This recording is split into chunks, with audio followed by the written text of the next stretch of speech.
Hello YouTubers and welcome to Mud Max Metal Detecting. Right, we are three this weekend. There is Damo, there is me, and there is a complete newbie called Alan. He's borrowing my golden mask and seeing what he thinks. And me, I'm on the dais and I've made a slight change to the control box. I'm running GMP in a single super high tone. A lot of you will know how to do this. It's quite simple, but for those who don't, I'm going to run through it at the end.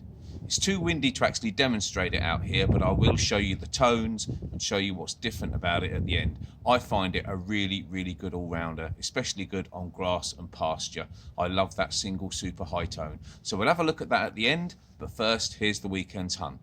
Let's get stuck in. We have a spoon. A little tiny spoon. A spoon that's seen better days. Look at that. It's got a right old bend in it, hasn't it, eh? Nice bit of ornate detail on the handle, mind you. Quite fancy. I think it's just base metals, though. Pretty sure it is. And I certainly won't be straightening that out and using it for my coffee in the morning, that's for sure. Oh, well. We believe we've got a George coin, very worn. I want half of this because I pinpointed it. Because Damon's pinpointer's on the blinky blinky. It's definitely a penny, but it's very, it's a worn George penny.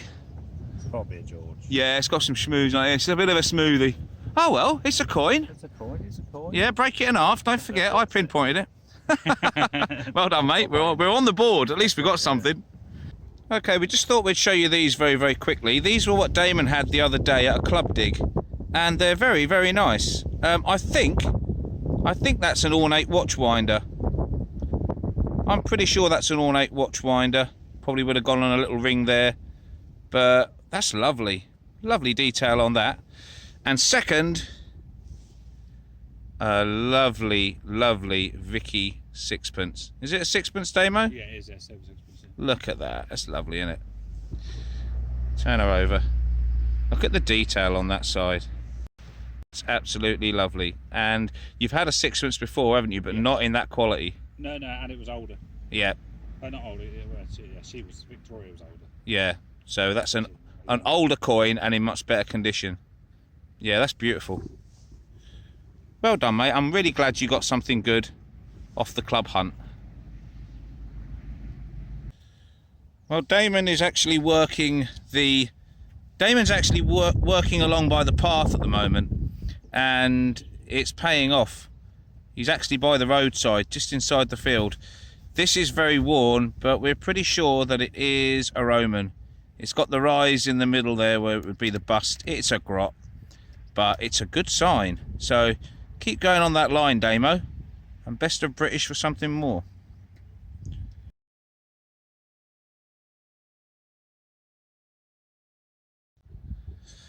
Well, sadly, this coin is covered in gunk, but ironically, the date is absolutely clean, 1935, which I believe is towards the end of George V, wasn't it? Pretty sure it was, but look at the muck on that. But how weird that the date has survived. So at least we know who's under all that disease. Right, now we've got to fly over to Damon, because he's just shouted, I think I've got a thimble. So let's go and have a look. It's got to be a thimble. Yeah, it's a thimble. Must be a thimble. It's a dirty old thimble. Very old one. That needs a good clean, but that might be a very old thimble, actually. But yeah, it must be. I can't say 100%. It needs a clean. See if there's any dimples on it or anything. The older ones had much cruder dimples. But yeah, I reckon it's got to be in that shape. Doesn't have to be, but my money's on a thimble. Okay, Damon's thimble. Look at that. That looks like an old one to me. I'm sure it is a thimble because it's got those little marks on it and it's the right shape. It's also got a break just there. But I think that's an old one because that's quite crude patination. I could be wrong. Please comment, folks. Please help. We'll try and do some ID work, but I think that's a really old thimble.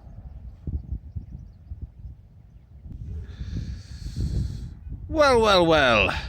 Damon finds a thimble. Max finds a thimble. Mine is definitely a thimble, and I'm sure not as old as Damon's, and mine's busted.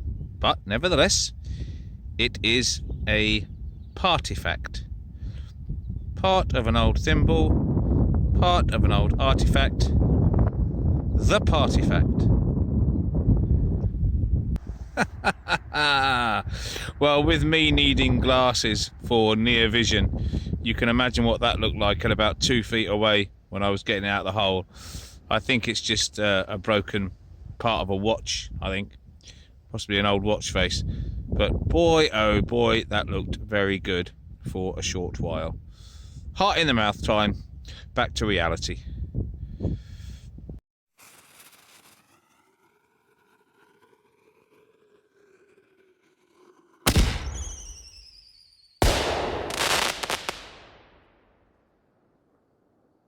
Kneeling down at the moment, looking in my hole. We'll come back to that because Alan has got the most stunning button.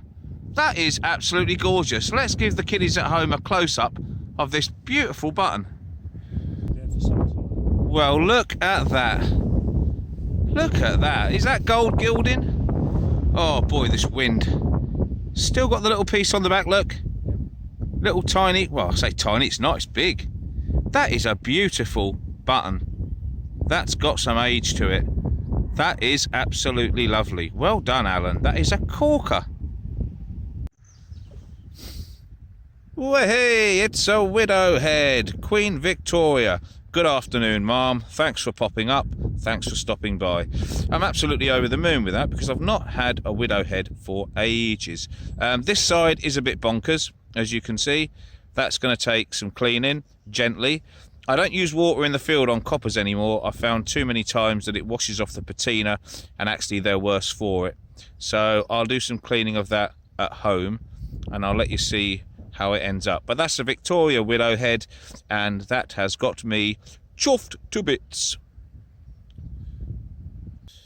Aha! Fooled by the big iron, as we often are. Kind of arrowy shape to that, but no idea. Always best to get your iron checked out, unless it's obvious what it is. Because obviously there are Iron Age finds. There are some iron things that are worth having. I don't think that is, but I'll ask the question before I chuck it in bin. Well, I really don't know about this, folks. I think it's kind of broken off at both ends. It's quite sharp and jagged. These kind of push-over loops, they look a little bit modern to me. But the overall patina and that line at the top, can you see that line at the top? There's a faint one the same at the bottom. Kind of crude, decorative line. I could be barking up the wrong tree, but it's just got that look of age. I just think that might be a nice old partifact. But I'm just not sure. Any suggestions, please let me know. But that is one of those 50-50 items. Okay, the very next hole, and look at that. Now, is that part? Could that be part of what I found previously? It's just a couple of feet away. I'm not sure, but look at that kind of crude arrowhead-shaped design. Not so much on that side, bit of a gouge, but there are 2 points which kind of would indicate some kind of pins maybe protruding up at some point. But I think that's old. That's crude, sort of crude decorative dots. I could be completely wrong, of course, but I think that's old. I think that is something. It just screams sort of Saxon, really. I hope I'm not talking absolute rubbish. But yeah, no, I'm convinced of it. Well, Alan's just had this. It's definitely a weight, probably a loom weight. Quite crude. Don't think it's got the right shape to be a wall, so I don't think it's a spindle wall. But yeah, well done. That lovely button, and now a nice weight. So, not a bad first day out, really. Jeepers, it's getting late in the day now, but I don't know. Is that a ball of death? If it is, it's one heck of a big ball of death. But it's very pitted, and it might just be a ball of lead.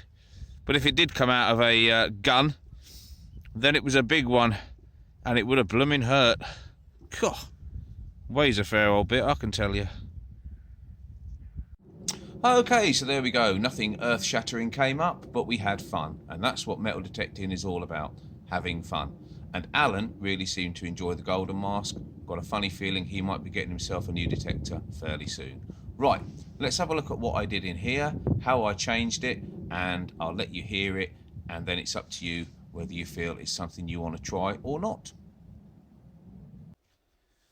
Okay, so let's have a look at what I do then to change this into a super high tone, single good tone for all targets. It's very, very simple. This is standard GM power at the moment. Here's your iron tone. Of course, here's an old buckle that gives a bit of a mid-tone. And here's a book clasp that gives a super high tone. When I say super high tone, that's as high as GM power goes standard. Now remember that tone. That's fairly high, isn't it? And a lot of the time that's going to catch your ears, even with deep targets. But what I like to do is this. Into the menu. And everything is done in discrimination. So if you haven't done this before, it will just give you an idea of what you do. So, expert. And we want to go to 2 tones. So we come all the way down, go around, 2 tones. There we go. Now, you want to go into expert again. And now you're going to get the 2 tones. So your iron tone is set at a level of 202. So 202 basically meaning that's the pitch. And now you're in 2 tones, you've only got 1 single high tone, and as you can see, it's on 518. Okay? So it doesn't matter what I put, it doesn't matter whether I put that, the mid tone, or that. They're all coming out the same now because I've just got a single high tone, but I want to lift it even higher. So although I'm going to go from there down to there, it's actually this shift across key that actually takes it down. And now that the arrow is on there, if I hit the plus, I can raise the level of the tone. So let's do that. Thumb on the plus, hold it down, and I'm going to go all the way to 808. Now listen to any of the targets. You've got a super high tone. And I find that really, really good to help you pick out your targets, especially the deep targets. It really does catch your ears when you're in the field. Now, if you like that and you want to save it, it's very easy. Just come out. So you've got your return key here. Return, return, return back to the main menu. Options. You want to go down to programs. Okay, you following all that? Options, down 1, programs. Select. Ask you if you want to save it. Select. As you can see, I've got a few in here. I play around with a lot of stuff. So what we want to do is we want to find ourselves an empty slot. We've got one there. Select it. Name. Now just for this, I'm just going to put in a simple name. But again, you're using that scroll bar at the top there, the one in the middle. And you just... Sorry, my mistake. You're using the plus. So this will go through to 9 and then into the alphabet. So we'll call this, there's an A, then we'll scroll. For the second one, we'll go B, and then we'll scroll. And for the third one, we'll go C. So we'll call this ABC just because it's easy. And then when you finish scrolling and putting in whatever you want to call it, hit the valid button at the top there. And you've now got at the top there, whoops, beg pardon. You can now see at the top there, you've got program 16 in my remote is ABC. And that is my super high tone, and that's saved. I can switch that off, go back in, and that'll be there for next time. Okay, so there you go. That's how you do it. Okay, hope you enjoyed that. That's all we got time for this week, folks. So until the next time, good luck, happy hunting, and I'll see you soon.